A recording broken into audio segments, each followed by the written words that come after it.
بسم اللہ الرحمن الرحیم، السلام علیکم۔ اپنے ہی گراتے ہیں نشے من پر بجلیاں۔ کچھ ہی عرصہ پہلے مشہور و معروف بہت سینئر صحافی کامران خان صاحب نے ARY کو جوائن کیا۔ کاشف عباسی صاحب کی جگہ پر اب وہ پروگرام کر رہے ہیں اسی سلاٹ میں، لیکن ان کے ہی چینل پر کام کرنے والے حسن ایوب صاحب المعروف راوی، جو ARY میں ہی رپورٹرز پروگرام میں ہوتے ہیں، انہوں نے کامران خان صاحب کے خلاف باقاعدہ اب ایک کیمپین کا آغاز کر دیا ہے۔ چند دن پہلے اپنے کسی ویلاگ میں انہوں نے اس کا ذکر کیا کہ جی آرمی چیف کے خلاف یہ پروگرام کرتے ہیں کامران خان صاحب، اور الفاظ استعمال کیے اس نے کامران خان صاحب کے حوالے سے، اور اب پھر دوبارہ کامران خان کے خلاف انہوں نے ٹویٹ کر دیا ہے۔ بہت سے لوگ بہت سی باتیں کر رہے ہیں کہ شاید حسن ایوب صاحب سمجھتے تھے کہ ان کو کہیں پروگرام مل جائے یا کیا ہو جائے، تو انہوں نے تو باقاعدہ ویلاگ میں ذکر کیا ہے کہ کب کس طرح سے تین پروگرام کیے کامران خان صاحب نے، مبینہ طور پر یہ الزام لگا رہے ہیں حسن ایوب صاحب۔ ذرا سن لیجئے کیا کہہ رہے ہیں۔ ایک وقت تھا، مجھے یاد ہے کہ میرے ہی چینل کے اوپر کام کرنے والے ہیں، ابھی ہمارے پتہ نہیں چیئرمین بن گئے ہیں بھائی کیا، کامران خان صاحب، وہ بار بار اس نے 3 پروگرام کیے، 3 پروگرام کہ یہ جو ہے متنازع شخص کے علاوہ باقیوں کو کنسیڈر کر کے آرمی چیف لگا دیں، ایک متنازع شخص کو اٹھا دیں۔ یہ بھی ایجنڈے کے تحت کیا تھا اس نے، تو یہ بھی اس نے ایجنڈے کے تحت کیا تھا، اور ساتھ ساتھ آپ دیکھیے army chief, field marshal, chief of defence forces جناب عاصم منیر کی تصاویر چل رہی ہیں، یہ انہی کے ویلاگ میں ایک چند دن پہلے انہوں نے کیا، اور کہہ رہے ہیں کہ سب ایجنڈے کے تحت اس نے کیا، اور 3 پروگرام اس نے کیے، اور پوری تفصیل ساتھ بتا رہے ہیں اس نے یہ کیا، اور پتہ نہیں کیا بن گیا ہے، ہمارے ہاں چیئرمین بن گیا ہے، کیا بن گیا ہے ARY پر۔ یہ سب باتیں وہ کر رہے ہیں حسن ایوب صاحب، اور کھل کر رہے ہیں۔ اچھا چلے، ہوتا ہے کہ ایک دفعہ کر دی بات کہ اب یہ انکشاف کہ جی جنرل عاصم منیر کی تعیناتی کے وقت اس شخص نے ایجنڈے کے تحت 3 پروگرام کیے، اس متنازع شخص کے علاوہ باقیوں میں سے کوئی آرمی چیف لگا دیں۔ حسن ایوب یہ کہہ رہے ہیں کہ یہ کامران خان صاحب شو میں کہتے رہے کہ جی یہ متنازع شخص ہے، اس کو لگائیں، کسی اور کو لگا دیں، یہ یعنی ایک طرح سے کامران خان صاحب کوشش کرتے رہے، پروپیگنڈا کرتے رہے، اور یہ حسن ایوب الزام لگا رہے ہیں۔ پھر ایک اسکرین شاٹ 9/12/2022 کا شیئر کیا ہے کامران خان صاحب کا، جس میں وہ کہتے ہیں جی breakthrough question answer with Imran Khan, general Bajwa will be given extension till the next elected government appoints new chief army staff ready for talks with government on elections, confidence building talks with US former PM will join me at Dunya Kamran Khan کے ساتھ at 9:30۔ تو جب یہ دنیا news پہ تھے کامران خان صاحب، اس وقت انہوں نے ٹویٹ کیا کہ جی جنرل باجوہ کی ایکسٹینشن دی جا رہی ہے، اور پھر جناب نیکسٹ الیکٹڈ گورنمنٹ جب آئے گی وہ نیا چیف آرمی اسٹاف لگائے گی، یہ سب چیزیں چل رہی ہیں۔ اب اس پر بھی یہ حسن ایوب صاحب نے ابھی یہ 19 تاریخ کو 19 اپریل 2024 کو 3:41 پر دوپہر میں یہ پوسٹ لگائی ہے، اس کو یعنی کامران خان سپورٹ کرتے ہوئے ساتھ کہہ رہے ہیں۔ حسن ایوب اب کیا کہتے ہیں اسی پوسٹ پر کہ جی ایکسٹینشن ملے گی 2022 کی، کامران خان صاحب کی پوسٹ پر اپنا کمنٹ دے رہے ہیں۔ کامران خان، فیض حمید اور عمران خان کی سید عاصم منیر کی بطور آرمی چیف تعیناتی کے خلاف سازشوں کا حصہ تھے۔ کامران خان نے لگاتار 3 پروگرامز میں عاصم منیر کو متنازع قرار دے کر کسی دوسرے کو آرمی چیف لگانے کا بیانیہ بنایا۔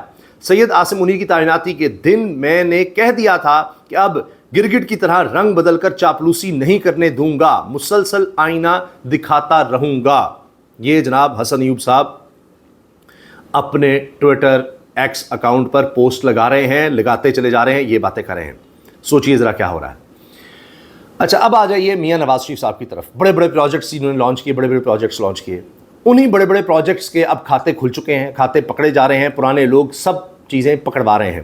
مفتاح اسماعیل تو میدان میں آئے، لیکن اس سے پہلے علی پرویز ملک نے جو کہا کہ جی یہ $15 ملین ماہانہ، $1,50,00,000 روپے نہیں، $1,50,00,000 ماہانہ ہم نے ادا کرنے ہیں جب ہم گیس نہیں لے رہیں گے۔ فورس میجور جو قطر نے کر دیا ہے کہ جی کسی بھی وجہ سے اگر آپ گیس ہمیں سپلائی نہیں کریں گے تو پھر بھی ہم آپ کو $1,50,00,000 ماہانہ دیں گے۔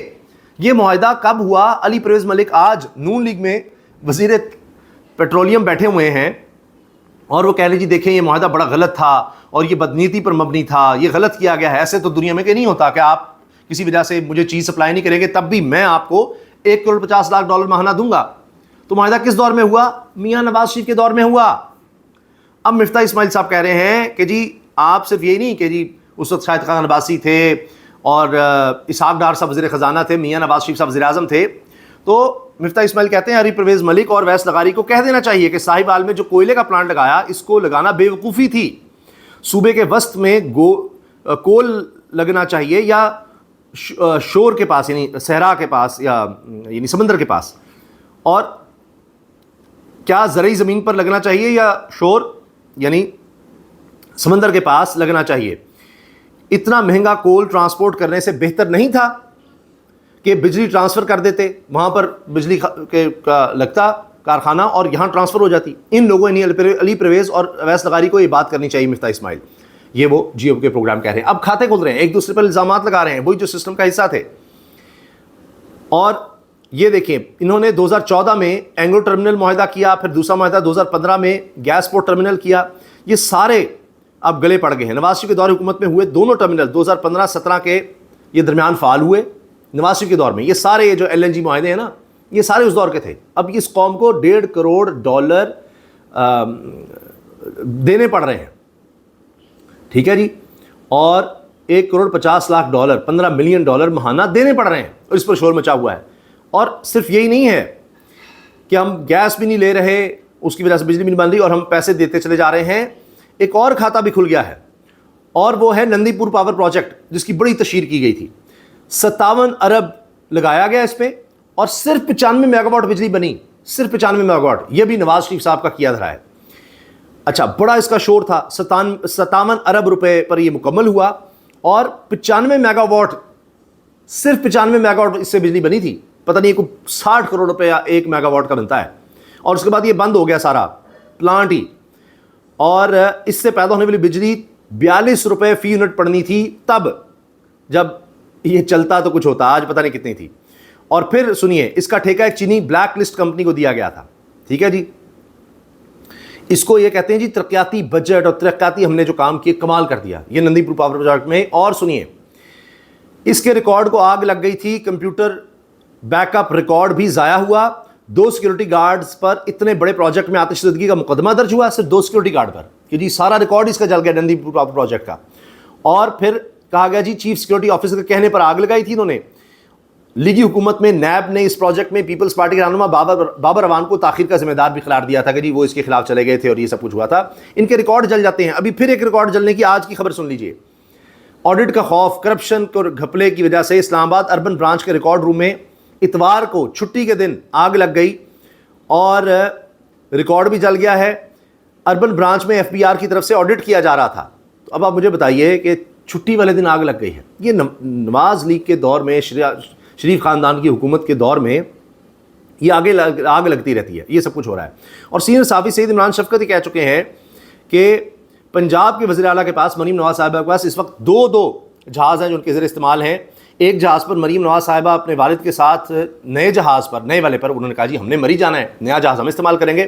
باقی ایک وزیر کو کہہ دیا پرانا جہاز آپ استعمال کر لیں، آپ بھی موجے کریں۔ یہ جی پوٹھوہار سے ایک رکن اسمبلی کا دعویٰ ہے، اور کہہ رہے ہیں جی ثبوت بھی ہیں۔ یہ سید عمران شفقت صاحب نے یہ پوسٹ لگائی ہے۔ اب آپ اندازہ لگائیے ان کی عیاشیاں چل رہی ہیں۔ پھر عمر چیمہ صاحب صحافی ہیں سینئر، اور یہ خان صاحب کے خلاف ایسی سی خبریں دے چکے ہیں کہ اف، وہ کہہ رہے ہیں کہ یہ جو مریم نواز صاحبہ کی شرٹس، تصاویر والی شرٹس نظر آ رہی ہیں، وہ 11,000 پارٹیسپینٹ تھے، لاہور میں بھی میراتھن ہوئی، اس میں ہر ایک کو لازمی تھا کہ جی مریم نواز کی ٹی شرٹ آپ نے پہنی ہے، اس پہ تصویر ہے مریم نواز کی بڑی سی۔ اس پر چیمہ صاحب کہہ رہے ہیں نہیں یہ نہیں ہو سکتا، کہہ دو کہ یہ جھوٹ ہے، یہ فیک نیوز ہے۔ تو ان کو بتایا گیا کہ نہیں یہ فیک نیوز نہیں ہے۔ تو آگے کہتے ہیں کسی ماہر نفسیات کی تلاش ہے جو بتا سکے کہ ایسی ذہنی کیفیت کو نرگسیت کا کون سا درجہ کہا جا سکتا ہے، اور ایسے مشیروں بارے جاننے کا بھی تجسس ہے جو اس طرح کی خود پسندانہ حرکات پر مدام مریم نواز کو بتاتے ہوں گے کہ کیا کمال کر دیا آپ نے۔ ہر جگہ اشتہار بازی، ہر جگہ یہ باتیں اب ہو رہی ہیں جی۔ اور ابھی تو آپ آگے دیکھیں کہ یہ کیا کرنے جا رہے ہیں اس غریب قوم کے ساتھ۔ موجودہ وفاقی حکومت نے 2 سال میں قرض لینے کے تمام ریکارڈ توڑ دیے ہیں۔ 2 سال کے دوران قرضوں میں 15,072 ارب روپے کا تاریخی اضافہ ہوا ہے۔ صرف 2 سالوں میں 15,072 ارب روپے قرضوں میں اوسطاً ہر روز تقریباً 21 ارب روپے کا اضافہ بنتا ہے، روزانہ 21 ارب روپے۔ جب آپ یہ ویڈیو دیکھ رہے ہیں آج کے دن 20 اپریل کو، پیر کے دن، یہ مزید قرض لے چکے ہیں 21 ارب روپے، اور یہ تو بڑھتا جا رہا ہے اب 21 ارب روپے تقریباً، یہ روزانہ قرض لیتے جا رہے ہیں۔ واپس کس نے کرنا ہے؟ انہوں نے تو نکل جانا ہے پھر برطانیہ، لندن، ایون فیلڈ فلیٹس، ادھر ادھر، اور پرچوں میں یہ اپنے بارے میں سوال دے رہے ہیں۔ محترمہ مریم نواز شریف کے بارے میں آپ کیا جانتے ہیں؟ یہ بچوں سے میٹرک کے امتحانات پوچھا جا رہا ہے، آپ اندازہ لگائیے۔ تو یہ تو ان کا حال ہے نرگسیت کا، یا جو بھی آپ کہیں، ٹی شرٹس پر تصویر ہونی چاہیے، امتحانات میں ہمارے بارے میں سوال ہونے چاہیے، یہ سارا کچھ ہو رہا ہے۔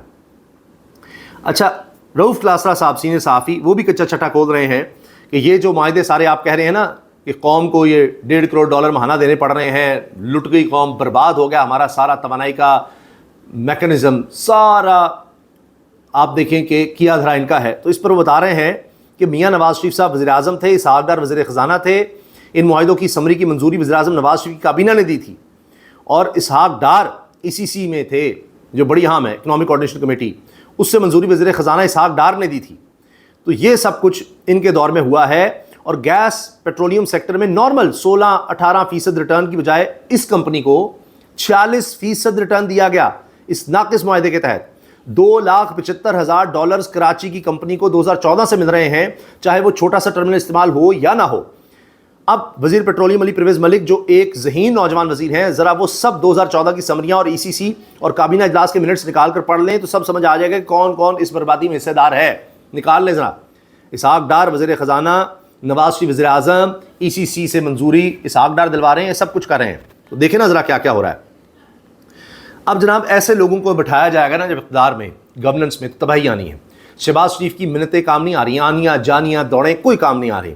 شہباز رانا صاحب نے بڑی خبر بریک کی ہے کہ گورنر اسٹیٹ بینک اور ان کے بعد وزیر اعظم شہباز شریف نے خود بھی کوششیں کی، UAE سے درخواست کی کہ 3% شرح سود پر قرض واپسی کی مدت 2 سال بڑھا دیں۔ 3% ہم شرح سود بھی دیں گے آپ کو، جو آپ رکھوائیں گے اس پر ہم 3% آپ کو سود بھی دے رہے ہوں گے، تو 2 سال مدت بڑھا دیں۔ لیکن ایسا نہیں ہو سکا، UAE نے صاف انکار کر دیا کہ نہیں جاؤ۔ پاکستان پہلے سعودی قرضوں پر 4% سود ادا کر رہا تھا، اب واضح نہیں کہ پہلے سے لیے گئے قرض کی توسیع، یعنی $5 ارب جو پہلے ہے جس پر 4% دے رہے تھے، اب $3 ارب مزید قرضہ لے لیا ہے، اس پر سود پرانی شرح پر دیا جائے گا، یعنی 4% پر، یا نئی شرح ہے۔ یہ ایکسپریس نیوز پر شہباز رانا صاحب نے یہ خبر بھی دی ہے۔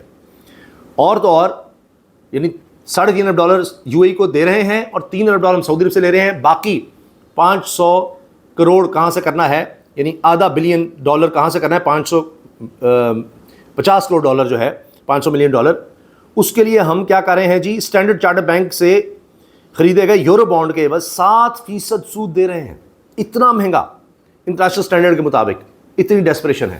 تو جب ایسے لوگوں کو بٹھائیں گے جو نندی پور پاور پروجیکٹ لگا چکے ہوں گے، جو اس طرح کے گیس ٹرمینل لگائیں گے، ایسے معاہدے قطر سے کریں گے کہ $1.5 کروڑ ہم آپ کو ویسے بھی دیں گے، بند بھی کر دیں تو، اور پھر اپنے ہی کھاتے کھولیں گے، ان کو جب دوبارہ بٹھایا جائے گا تو پھر یہی ہوگا جو اب ہو رہا ہے کہ جی آپ 7% پر اسٹینڈرڈ چارٹرڈ کے ذریعے یورو بانڈ نکالیں، جی اکانومی چل نہیں رہی، اور تاریخ کے بدترین دور سے ہم گزرے ہیں، 4 سال ہو گئے ہیں، اور اب یہ ہے کہ 21 ارب روپے روزانہ ہم قرضہ لے رہے ہیں۔ اللہ حافظ۔